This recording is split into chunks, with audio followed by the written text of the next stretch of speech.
Cinema ఇండస్ట్రీలో 50 ఏళ్ళు అయిపోయింది. నేను 12 ఏళ్ల కింద, 13 ఏళ్ల కింద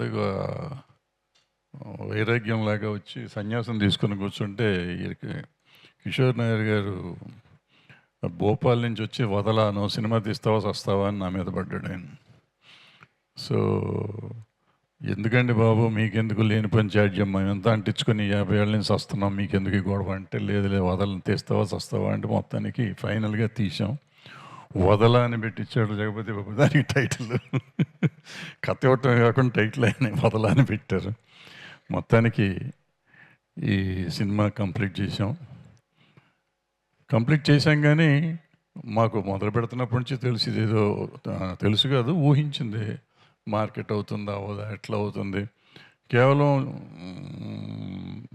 నాయుడు గారు నన్ను నమ్మింది ఏంటంటే సినిమా కంప్లీట్ చేస్తారు, కరెక్ట్ టైంకి చేస్తారు, బడ్జెట్లో చేసుకుంటాము, ప్రాపర్గా రిలీజ్ చేస్తాం అని అన్నీ అనుకున్నారు. కానీ నేను 12 ఏళ్ళు అయిపోయింది ఇక్కడ ఇవన్నీ చేసి, నేను చేయగలనా చేయలేనా అనేది నాకు తెలియదు. నాకు ఒక టెస్ట్ అయిపోయింది ఈ సినిమా.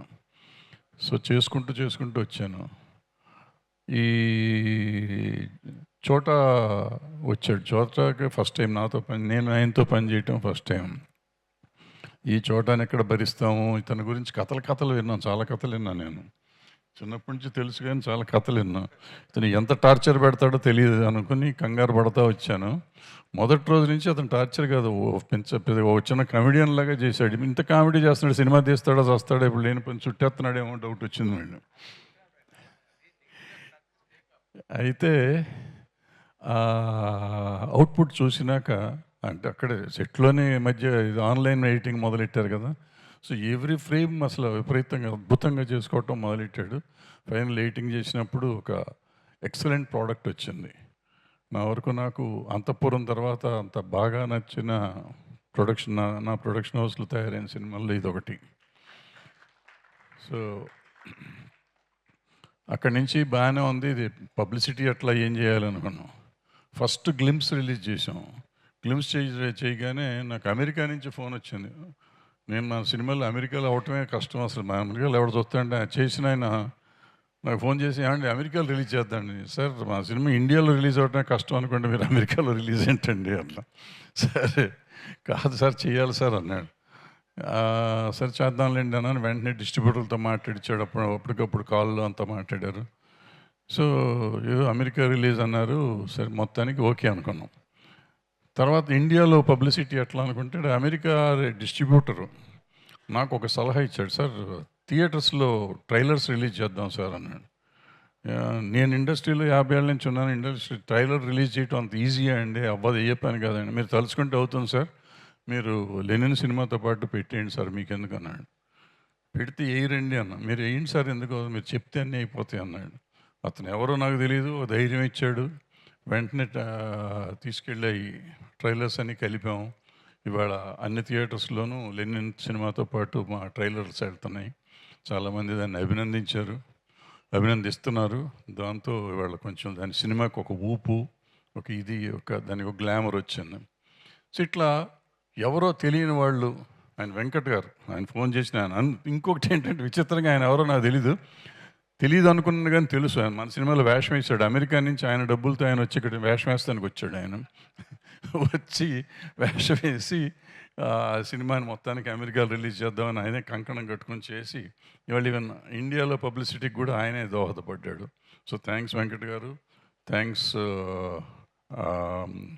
శ్రీధర్ గారు, అమెరికా డిస్ట్రిబ్యూటరు. అట్లాగే ఇక్కడ డిస్ట్రిబ్యూటర్లు, మా లోకల్ డిస్ట్రిబ్యూటర్స్ అందరూ, మా ఎగ్జిబిటర్స్ అందరూ ఈ సినిమా ట్రైలర్స్ రిలీజ్ చేసి నాకు వీలైనంత సహాయం చేస్తున్నారు. వాళ్ళందరికీ నా కృతజ్ఞతలు. పేరున చెప్పాలంటే మొత్తం యూనిట్ ఒకళ్ళ పేరు కాదు, అందరూ అట్లాగే చేశారు. మా హీరో గారు, కెమెరామెన్ చెప్పేసాం అనుకోండి, మా ఎడిటర్ గారు, మా మ్యూజిక్ డైరెక్టర్ గారు, కొత్త లిరిక్ రైటర్స్, వాళ్ళు కొత్త కాదు, వాళ్ళు ఆల్రెడీ 4 సినిమాలు చేసినట్టున్నారు. బట్ వాళ్ళని కూడా నేను కొంచెం టార్చర్ పెట్టాను. అతను నేను పట్టించుకోలేదు కానీ మిగిలిన వాళ్ళిద్దరిని బాగానే టార్చర్ పెట్టాను.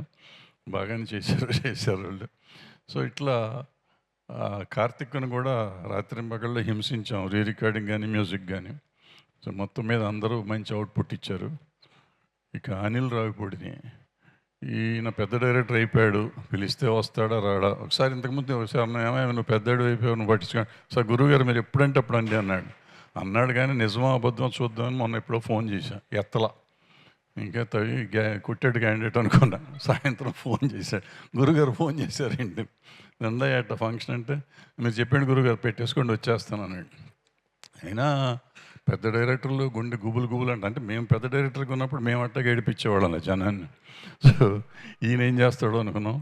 ఇందాక ఫోన్ చేసి 5ంటికి ఫోన్ చేసి, గురుగారు నేను వచ్చేస్తాను, 1 గంటలో వస్తాను, రెడీగా ఉంటారా? రెడీ సార్ అన్న. So thank you Anil. అనగానే చెప్పిన మాట పాటించి, అంటే అనిల్ వస్తే సినిమా ఆడుతుందా? అనిల్ కాదు, ఎవరు వచ్చినాక వాడుతుందా అంటే కాదు. ఒక సినిమాకి ఒక ఊతం ఇచ్చేవాళ్ళు కావాలి ప్రతి వాళ్ళు, ప్రతి సినిమాకి. ఈ సినిమాకైనా కాదు, ఏ సినిమాకైనా ఎవరమైనా కానీ వెళ్ళి అడుగుతుంటే వాళ్ళని ఒక హెల్ప్ కాదు, ఆ ప్రమోషన్కి పనికి వచ్చే విధంగా ఉంటుందని. సో ఇండస్ట్రీలో అందరికీ హెల్ప్ చేస్తూ ఉంటే బాగుంటుంది అనేది. అట్లాగే మా నాగేశ్వరరావు గారు వచ్చారు, ఉన్నారా? సరే, నాగేశ్వరరావు రాజు రాంబాబు ప్రొడ్యూసర్, ఆయన వచ్చారు, ఆయన కూడా thanks. So thank you very much. వదలకుండా 17వ తారీఖు థియేటర్స్లో వదలా సినిమాని చూసి పెట్టండి ప్లీజ్.